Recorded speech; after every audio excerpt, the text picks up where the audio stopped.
안녕하세요, 이변입니다. 얼마 전 네이버 각 세종 데이터센터가 오픈했다는 뉴스가 떴습니다. 비슷한 시기에 구글 데이터센터에 대한 뉴스도 인기가 있었는데요.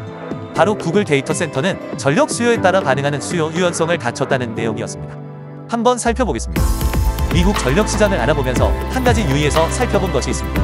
바로 어떻게 전력 시장에 새로운 개념이 세워지고 퍼지느냐 하는 점입니다. 개인적인 의견으로 첫 번째 중요한 포인트는 바로 골든서클 이론입니다. 애플은 싱크 디퍼런트라는 Y를 통해 방향을 설정해서 특별한 제품을 만들었다는 것이죠. 요즘은 Y는 어차피 수익을 내는 것이니 How가 더 중요하다는 의견도 있습니다. 그러나 저는 리딩 기업은 수익을 내는 것과 상관없는 Y가 필요하다고 생각합니다.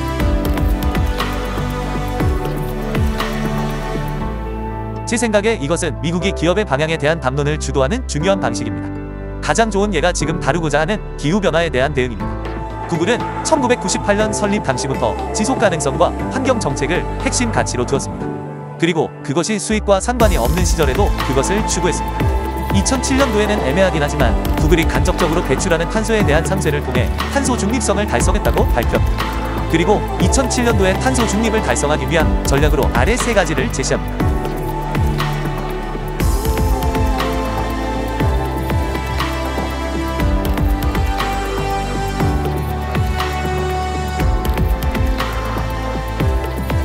위 필자의 글에서처럼 이후 이들은 계속해서 재생에너지 소스를 확장하려는 계획을 세웁니다. 재생에너지 프로젝트에 직분을 투자하고 구글만의 독특한 피파를 통해서 물리적인 전력을 사서 도매 시장에 참여하는 방식을 통해 구글이 가는 모든 곳에 발전소를 세운다는 계획을 실천합니다.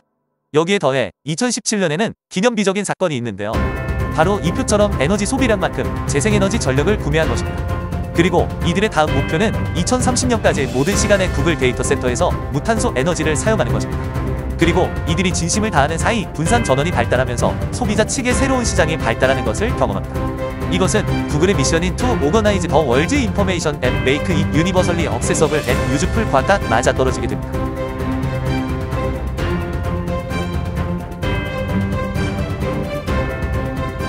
이들은 그동안의 경험을 바탕으로 구글 네스트 사업을 확장합니다. 그리고 가정의 정보를 체계화하여 모두가 편리하게 전력을 사용할 수 있도록 돕습니다. 여기에 이제는 본인이 주도한 정책 환경에서 돈을 법니다. 처음에는 단순히 전력 사용이 폭증하는 시기를 피해 미리 에어컨을 켠다든지 에너지 효율을 향상시키던지 유틸리티의 수요 반응 프로그램에 대응하는 수준이었습니다. 하지만 이제는 전력이 싼 시간대에 전력을 사용하도록 조정하는 기능에 더해 재생에너지가 생산되는 시점에 전력 사용을 집중하도록 조절하는 역할까지 하고 있습니다. 예를 들면 구름이 덮이기 30분 전에 태양광 에너지가 생산한 전력을 사용해 미리 집안을 냉방해 두는 방식입니다. 이들은 더 나아가 구글이 투자한 재생에너지 발전소에서 발생한 렉을 원하는 소비자가 돈을 조금 내고 탄소 발전원에서 소비한 전기를 상쇄하는 데 사용하도록 돕습니다. 이것은 렉 구매처를 발생시킴으로써 구글이 재생에너지 발전원을 더 짓도록 돕습니다. 여기에 힘을 더하는 것이 최근 유틸리티들이 개시별 요금제로 불리는 새로운 요금 정책을 세우는 것입니다. 여기에 가장 앞서는 주가 캘리포니아인데요. 이미 지난 글에서 공유드렸듯이 캘리포니아는 소매 요금을 도매 요금에 연동하고 반응형 요금을 접목하여 시간별로 전기 요금이 변동하는 체계를 구축하고 있습니다. 이렇게 극단적인 경우가 아니더라도 미국 전역에서 시간대와 계절을 나눠서 다른 요금을 적용하는 사례가 계속 늘고 있습니다. 이는 자연적으로 수요자가 유연성을 가지게 하고 사람의 행동을 변화시키거나 아니면 자동화를 통해 유연성을 발생시키는 장치를 설치하게 합니다.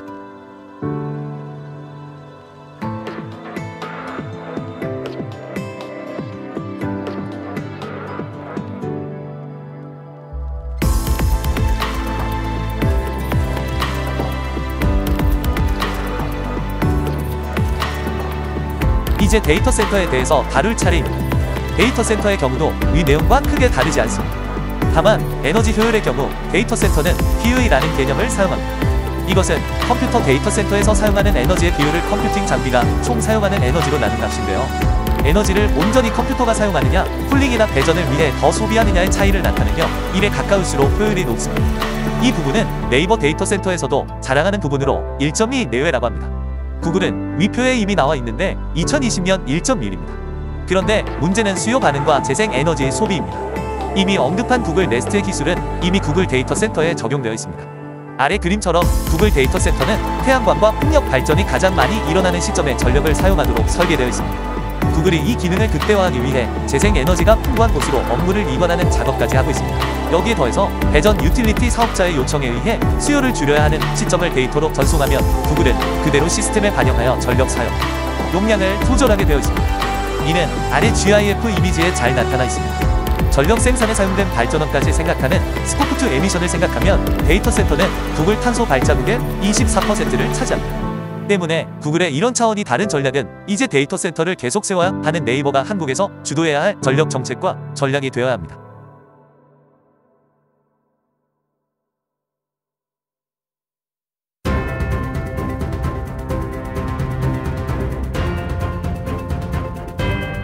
글의 서두에서 필자는 전력시장에 새로운 개념이 세워지는 첫 번째 방법은 리딩 기업의 Y에 있다고 했습니다. 그리고 이제 두 번째는 팔로워십이라고 생각합니다. 우리나라에서는 정말 좋은 일에 진심을 다하는 것이 힘듭니다. 좋은 일을 지지하고 함께하려는 문화가 매우 약합니다. 하지만 미국의 경우 탄소 중립의 기업들은 진심입니다. 구글만 해도 스스로 데이터 센터 경험을 공유하고자 나서고 있고 캘리포니아에서는 수요 많은 연합체의 일원이며 VPP 사업체들의 연합에도 참여하는 등 이 분야의 발전을 위해 다양한 기업들과 협력하고 있습니다. 작은 기업일지라도 그 방향에 동의하면 흔쾌히 많은 자원을 공유해줍니다. 정부도 이러한 방향의 유해가 아닙니다. 특히 캘리포니아의 경우 정책적으로 유틸리티의 배전망 데이터를 공유하기로 유명합니다.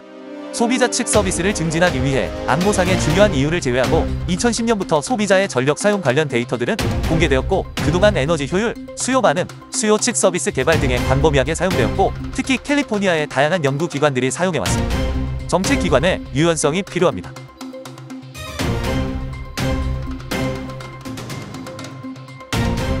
여기까지입니다. 시청해주셔서 감사드립니다.